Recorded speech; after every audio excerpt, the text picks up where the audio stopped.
The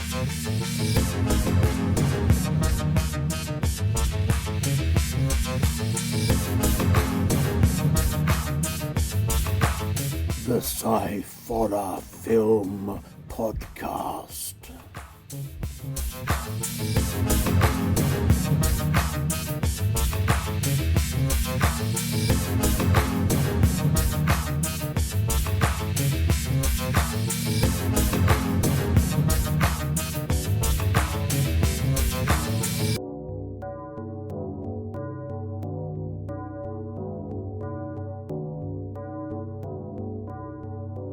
Hello and welcome to the Sciforror Film Podcast. I'm Andy Walker and I'm here once again with my son Scott. Hello, Scott. Hello there. How art thou? How art thou? How art thou? Have you been reading Shakespeare again? No. I'm all right. I've realised though that I might need to, obviously for anyone that is only listening to us, this is not going to matter. But if they're watching this, that I've realised that I need to move where I'm sitting, because where I sit underneath the light in the front room, I look like I've got a very weird halo because of the silver hair I've got. Hello. It's disturbing. I don't worry about it. I seem to have 5 or 6 reflections in my glasses. I don't know what's going on. So yes, here we are. This is and will be, and therefore am, another episode. And I don't know what I'm talking about. No, so this episode, instead of doing shorts and feature and all that sort of thing, we're actually doing a comparison between two films, the original film and a remake. Do you know what? I didn't think you were going to explain that next up. We're going to do a comparison between these two films. Just two different films. We're doing a comparison between 2001 and Nightmare on Elm Street. That would be a cool comparison. No, it's a very weird comparison. Even though it's the same film, the time gap, I mean to say. Right. So, shall we start off with the first one, and then we can go on to the second one afterwards once we've done the first one? That's normally how things work. work. A logical way of doing it. It's normally how things work. Okay, we'll try that then. So we're going to do a comparison between two different versions of the film, The Crazies. And we're going to start off with the 1973 version of The Crazies, which was directed by George A. Romero, who did some shorts and TV work in the 60s, 70s, 90s, and 2000s, and all that sort of thing. Now, these are things I don't know what I'm talking about. He also wrote the story for this, the original story for this. So these are all films that he either directed or wrote. Well, he wrote and directed, or just wrote, whatever. Anyway, something to do. He was part of somehow. Somehow wrote or directed or something. I can't. He turned up one day on set and went, "You're right." Yeah, right. Don't ask me. We'll start off with Night of the Living Dead in 1968. Don't start. Right. Season of the Witch, 1972. The Amusement Park in 1975. Martin in 1976. Dawn of the Dead, 1978. Creepshow, 1982. Day of the Dead, 1985. Monkey Shines Creepshow 2 in 1987. Monkey Shines in 1988. Two Evil Eyes in 1990. Tales from the Dark Side, the movie, in 1990. The Dark Half, 1993. Bruiser in the year 2000. Land of the Dead, 2007. Diary of the Dead, 2007. Survival of the Dead, 2009. He also used his original story in that for Night of the Living Dead, the remake, which was done in 1990, and the Dawn of the Dead remake in 2004, and the Day of the Dead remake in 2008. and this film and the Crazies, which was done in 2010, and a film called Another Night of the Living Dead in 2011. So Do there you, you go. do you sense there was a theme with the stuff that he used to enjoy being part of? Yeah. Uh, right. Okay. The other writer was Paul McCulloch. Now I don't know anything that this guy's done apart from this because uh, there's no information about him at all on IMDb. No, it seems I did look up sort of other things, and if he has done anything, he's not wanted his name put to a lot of stuff. Yeah, it's strange. So onto the cast. Lane Carroll, the main cast, did absolutely nothing that would be of any interest to us at all. Will McMillan did some TV and short stuff in the 80s, 90s, 2000s, and 2010s. He was in the films Christmas Evil in 1980 and Monarch of the Moon in 2005. It sounds interesting. Yeah, Then we have Harold Wayne Jones, who did some TVs and shorts in the 1970s and no films that we'd be interested in at all. Then Lloyd Holler, who did nothing we'd be interested in at all. Then we have Lynn Lowry. Now, Lynn Lowry did some TV and short stuff in the 2000s, 2010s, and 2020s. She was in the films I Drink Your Blood in 1971, but she was uncredited. Shivers, 1975. Cat People, 1982. Beyond the Dunwich Horror, 2008. Schism, 2008. George's Intervention, 2009. Basement Jack, 2009. She was also in The Crazies in 2010.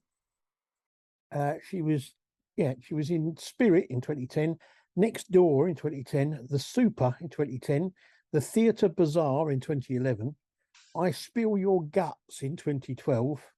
Love these titles. The Haunting of Wally House in 2012, The Trouble with Barry in 2013, which is a great title. I really want to know what that's about. Mondo Sacramento 2 in 2013. Ombis Alien Invasion in 2013, Trashtastic in 2013, Ovulation in 2013, Torture Chamber 2013, My Stepbrother is a Vampire in 2013, The Legend of Six Fingers in 2013, Mostly Dead in 2014, A Grim Becoming in 2014. Hang on, I've got to turn the page. It's that many. that many. She hasn't done that many films. It's just the titles for them went on forever. Dead Girls in 2014, Volumes of Blood 2015, Blood Brothers 2015, Whispers 2015, Pretty Fine Things 2016, Terror Tales 2016, Model Hunger 2016, Ditch Day Massacre 2016, Trinity 2016, Hell's Kitty 2018, Odessa, Odissea della Morte in 2018, Exposure 2018, Last American Horror Show 2018, Cynthia in 2018, Like a Shadow 2019, Those Who Deserve to Die 2019, Headless Entanglement in 2019, Rabid in 2019, which she was uncredited in, Necropolis Legion in 2019, Hematic Web in 2020, Sky Sharks 2020, There's No Such Thing as Zombies in 2020, Death Care 2020, Brimstone Creek Road 2021, Hell of the Screaming Undead in 2021, Last American Horror Show Volume 2 2022, What Have You Done, Daniel in 2022, He Knows in 2022, Bloody Hooker Massacre in 2022, and Fang in 2022. There's at least 3 or 4 of those that sound like they should be death metal bands, like Hematic Web and Headless Entanglement. Pretty sure a couple of them were tribute bands. Then we have Richard Liberty, who was in The Final Countdown in 1980, Day of the Dead 1985, and Flight of the Navigator in 1986. Oh, Then Richard France, who was in Night of the Living Dead in 1968, but he was uncredited. Dawn of the Dead in 1978, Vortex in 1982, and Graveyard Shift in 1990. So that's as far as I got through the cast list. You probably got cramp after Well, writing all that. a lot of the other people that are in it really aren't in it. They're just like Yeah, there's only extras. like main cast in it for like probably about five or six, really. Yeah. So the synopsis for this film says the military attempts to contain a man made combat virus that causes death and permanent insanity in those infected as it overtakes a small Pennsylvania town. Death and permanent insanity. So Yeah, it they're is, permanently insane, but they're dead. but they're dead. That sounds a very strange thing to say to me, but there you go. Yeah. Now, I've got to say, this Uh, is one of the few George A. Romero films I've never seen. I've seen. I Oh, thought, this is the bit that makes the. I've seen the original, which is the next, obviously the other one. Not the original, sorry, the remake, which is obviously the other one. But right. I haven't seen this one. I didn't even know that this was actually it I, was a remake. I knew that he'd done this, but it was one of his few films that I've never seen. So I thought, oh, this could be an interesting one to do because I hadn't seen the remake Yeah. and I hadn't never seen the original. Um, I really like the story, the idea. The film suffers a bit because of its age, really. I think more than anything, the thing for me, the most point, the biggest thing about it is the fact that the fake blood looks It's like like red paint. paint. Yeah. It just looks like somebody poured red paint on things. Just that was quite funny actually, especially sort of just the it was more the bloods like the gunshots when people were getting shot because every single one, no matter where they were getting shot, seemed to explode on their back. Yeah, yeah. And again, we have the thing is these guys were some of these guys were obviously forerunners of the stormtroopers from Star Wars because again they were standing about 2 foot away from people firing and missing, which Oh yeah, it's the amount of shots that they fired off that sort of. I know that obviously a lot of them are using like they look like sort of AKs and stuff like that, but there seems to be a lot of shots fired off for like one person. yeah, I And know, it's just like there's six of you firing them. You don't need to fire like a whole clip at them. no. It's I mean, some of the acting is more than a little bit hammy, to be honest. yeah. I think it's another thing. Like you said though, I think it's more the age of it sort of shows that up quite well. I think it's just Yeah, it was a very good.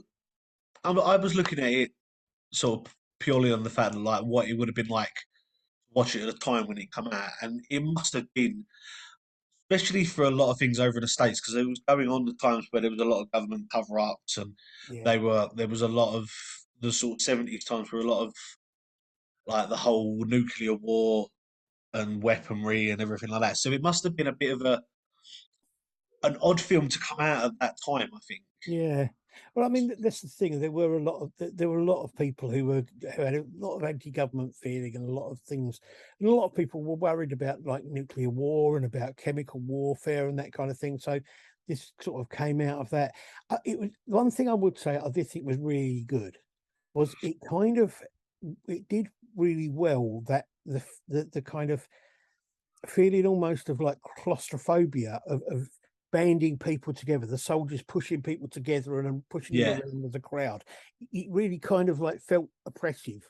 Like having the camera right in amongst the people yeah. got that really well. It I was think really well I think done. yeah, I agree. Some of the shots, especially when later on when they're in the school and they're in the classrooms, I think were Yeah, very well done. You sort of seeing a lot of people crammed into the classrooms and to the rooms and the camera in there and see it, but also sit being able to so for the extras, but showing portrays the different stages of this infection.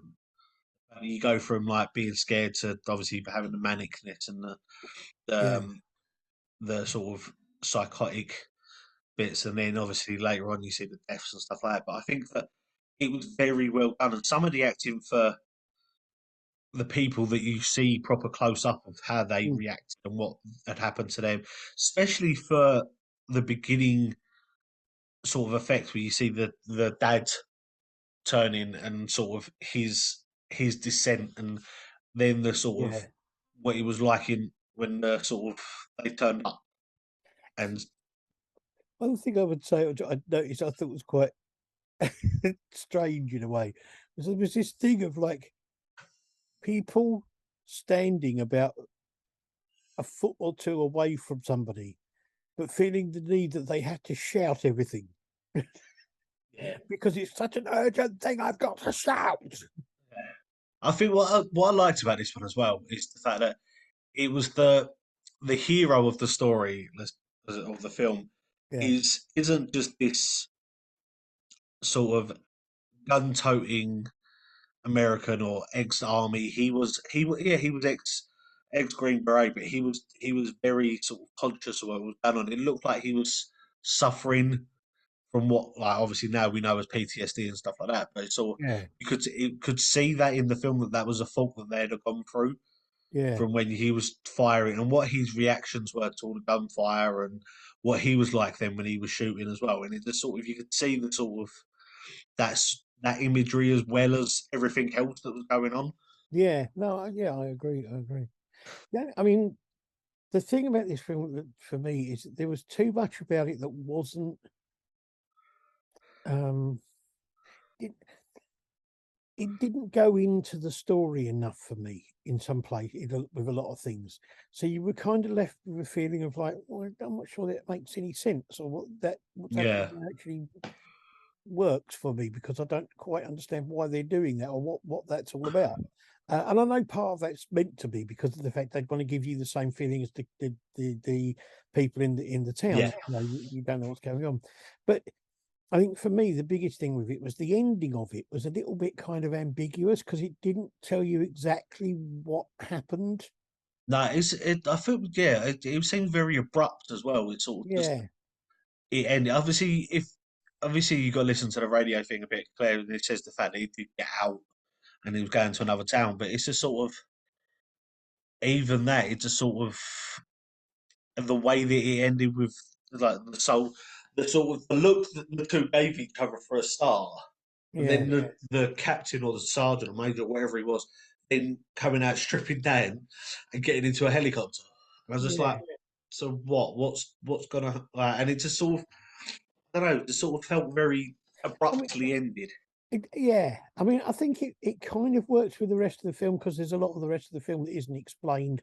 So with that not being explained, it kind of works in with that, but it doesn't really. It's not hugely satisfying and everything for Yeah, the end. And I mean, I liked the film. I thought it was a good film.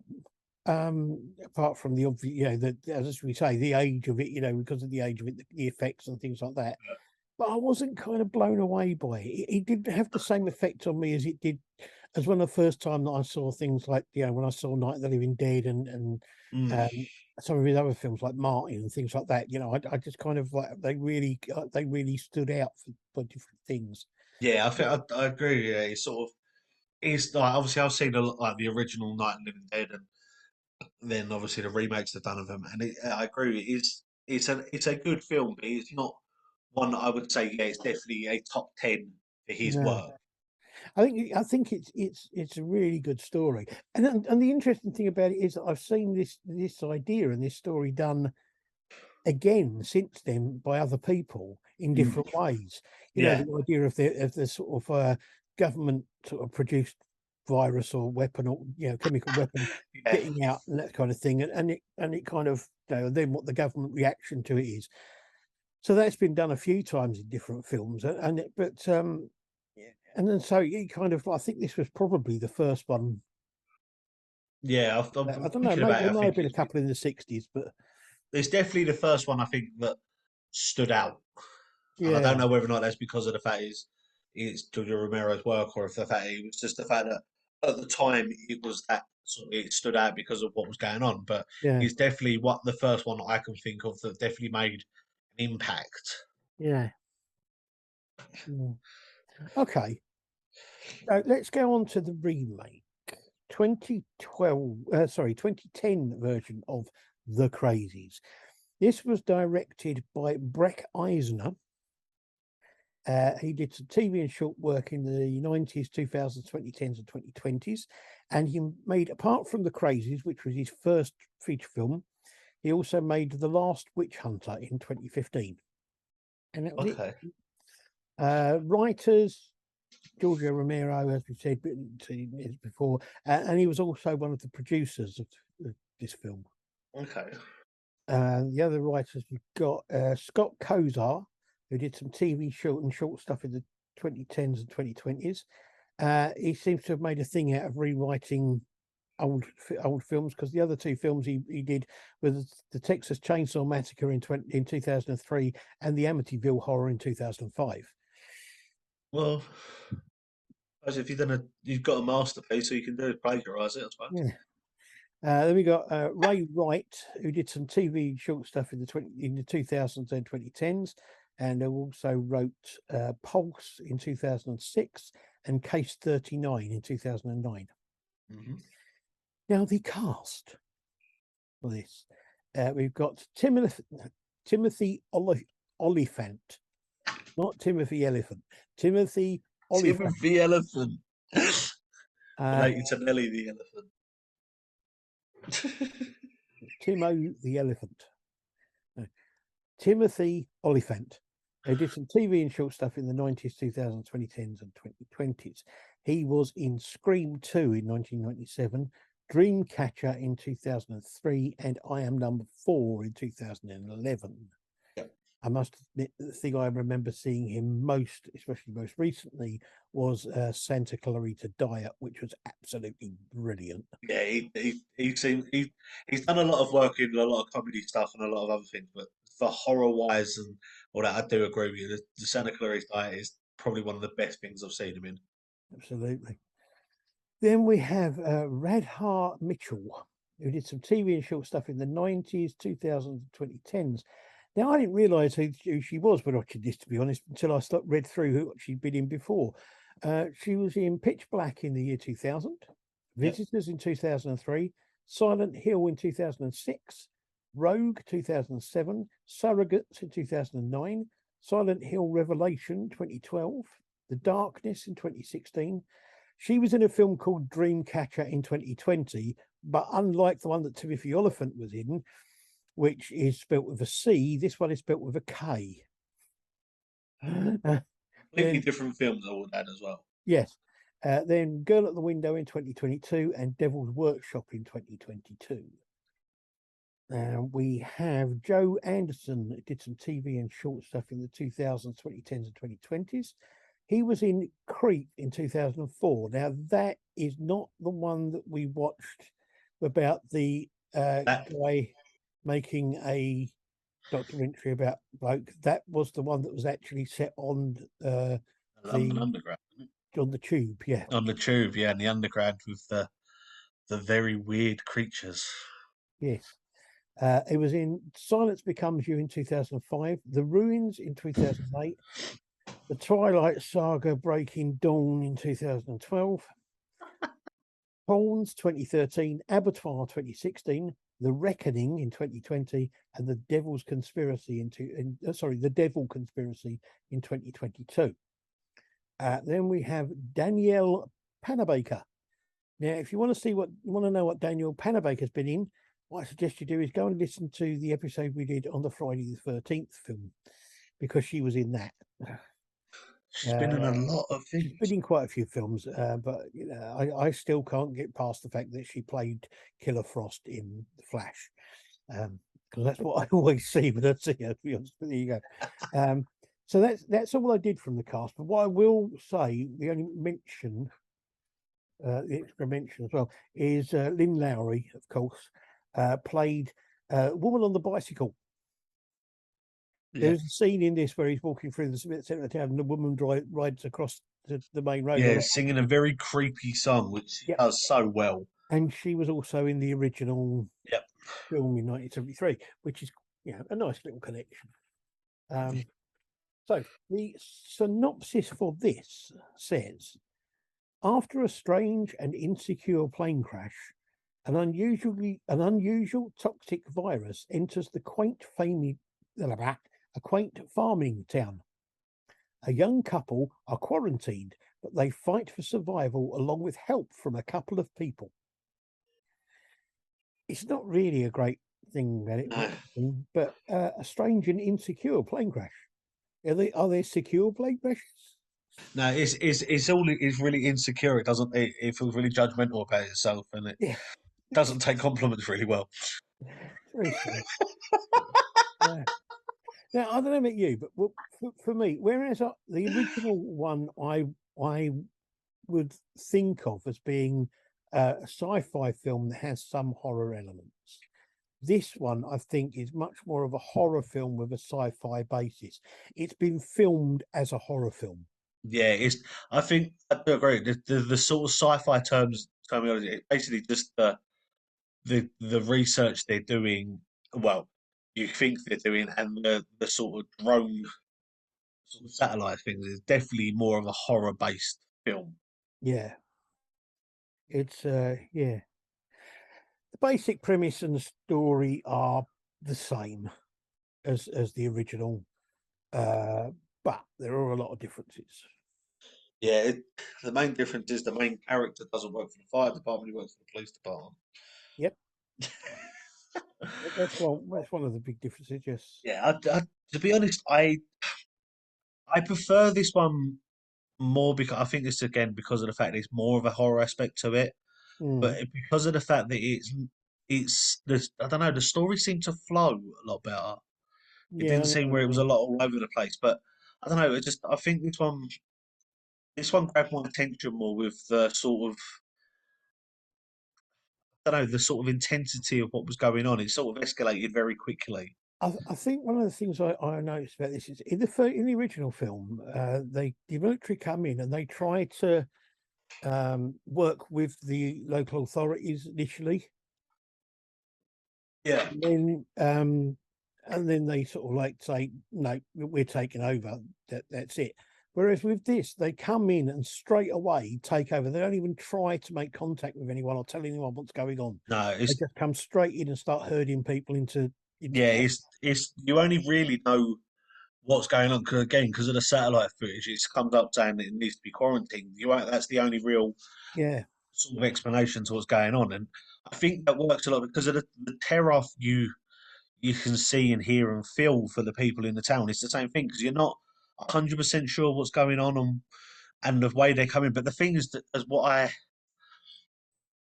I liked about this is the fact that it's and obviously I know that I've read a couple of reviews and a lot of people going, "Oh, it's over dramatized," and but I've also seen certain things in real life where it's not. The yeah, quarantine they were doing and trying to sort of base it on whether or not you're infected and what to do and everything like that. I've seen footage of them of people doing that in real life, and you think we did it when COVID was going on, having to quarantine, have to keep away and separated, and if you were going somewhere, you had to be strictly like sort of seeing what was going on and make sure mm, that you were following rules. And this, I think, is yeah, okay. There are a bit more dramatization to it, but the sort of whole oh they're here to help, but then realizing they're not, yeah, I think is very true. But what I liked about this is the different levels of the because obviously he said one of the synopsis I read it definitely says it turns people like it brings out more of the psychotic tendencies, and it's the fact mm, that using the phrase psychotic tendencies, people go oh my god and think the worst, but the fact that this film showed the fact that there's different stages and the fact that it affects people differently. It yeah, might end up at the same place with a lot of people, but yeah, not like 99% of people might end up at the same place, but there's still that 1 or 2% that, yeah, have dealing with it, but it takes longer to take an effect, but still aware of what they're doing. yeah, yeah, I think that shows, especially with the deputy, I think shows the fact that he knew that he was slipping, but he was still very aware of what he needed to do. yeah, absolutely. I mean, the one thing I would say about this, one thing that got me was the fact that they gave you more information about the original plane crash because in the first one they just mentioned it in passing. Yeah, Like, I wonder what this is about. Oh, this plane crashed into a river, and that river feeds right into our drinking water. And it's kind of like okay.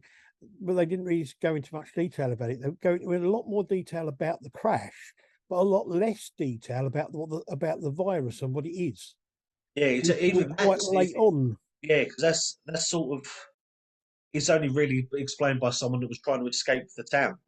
Yeah, They that was catch what. him and they're like, "This is what it is. This is what like this is why we're doing this." And it's only then that they sort of all the you can see it sort of all the pieces for them come Yeah, together.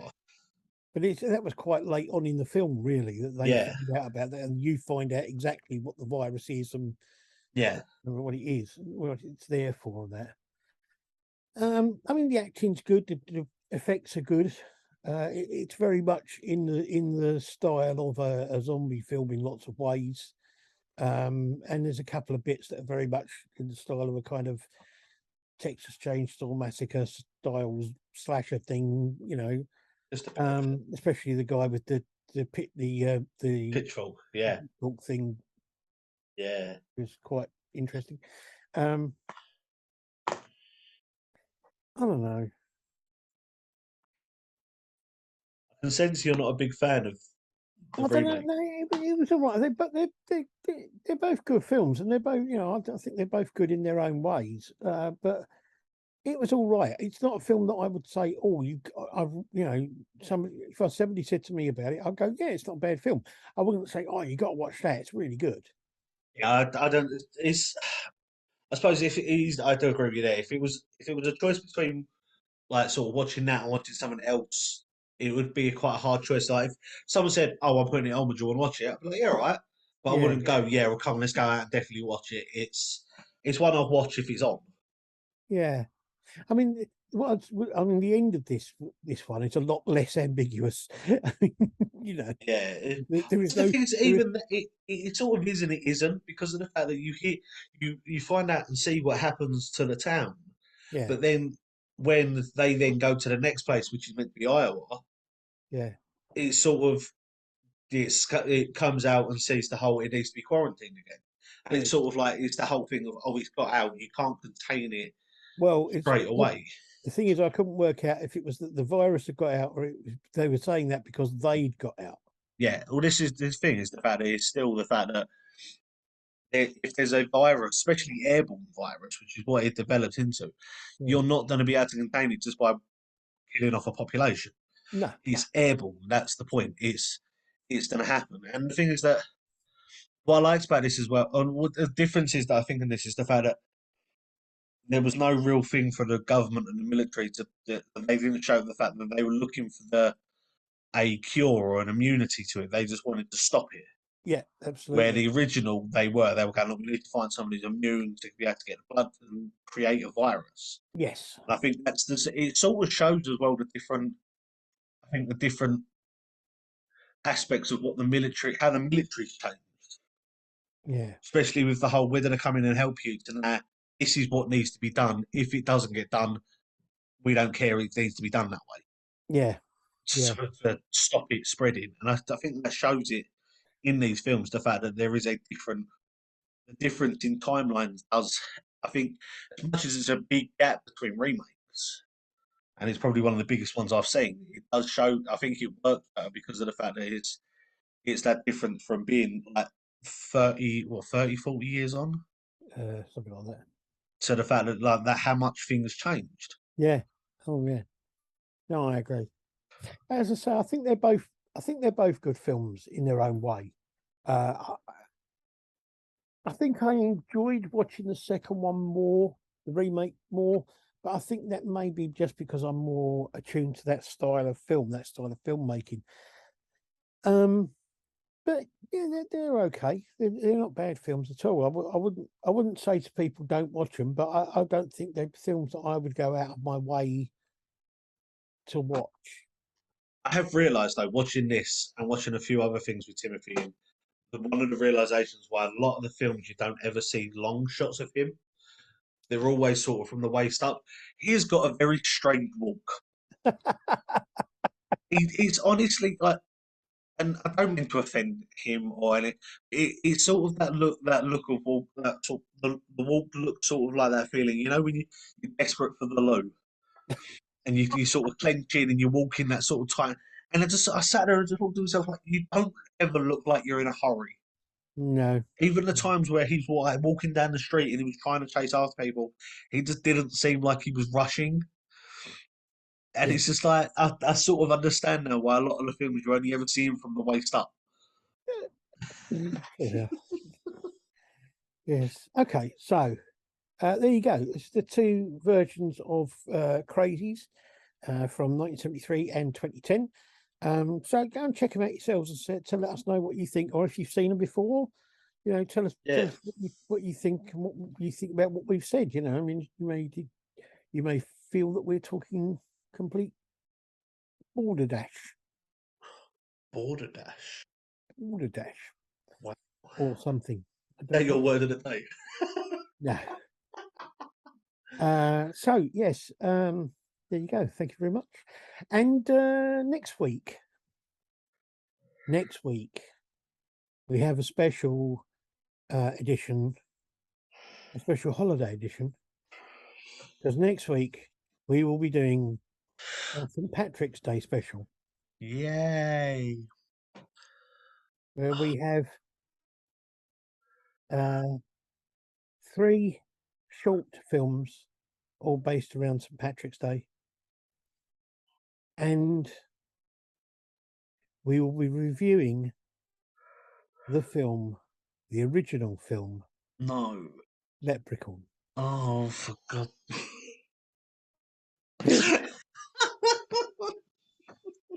So The it's got only film out of that franchise that's any good is Leprechaun in the Hood. uh, we're going to be doing Leprechauns, and there you go. Oh, okay. It should be interesting then.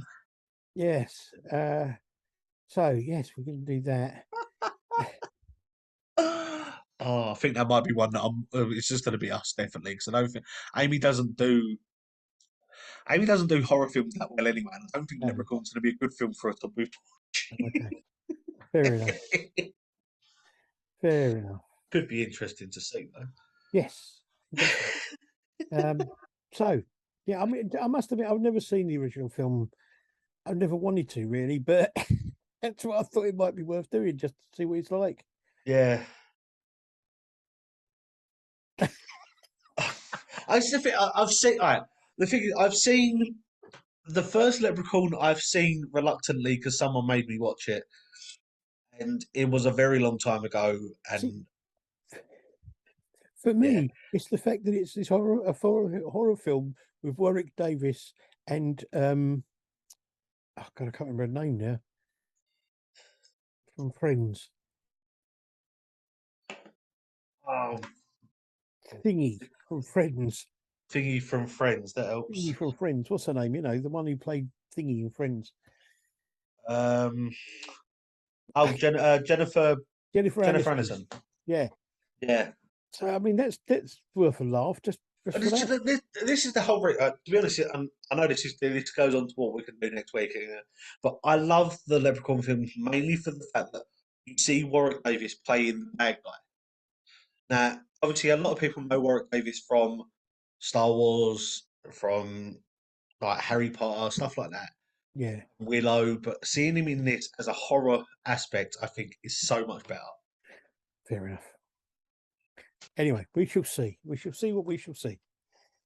So, thank you very much for being on the show. That's okay. I'm glad that I could do it. And everybody out there, check out the Crazies and let us know what you think. We Check will out Timothy's walk and see if I'm wrong. Ti- Tim Never did we have to watch him again. Timo the elephant. And, yes, You say Timo the elephant. It sounds like a mascot. Timo the elephant. That's his name, isn't it? And then yes. So we will see you again, or you will see us again. We will see each other again, and things will go on, or something. Isn't that a song? Probably. Mm, my heart will go on and on and on and on and on. Specific electricity. So until next time, always remember, never forget. Bye. Bye.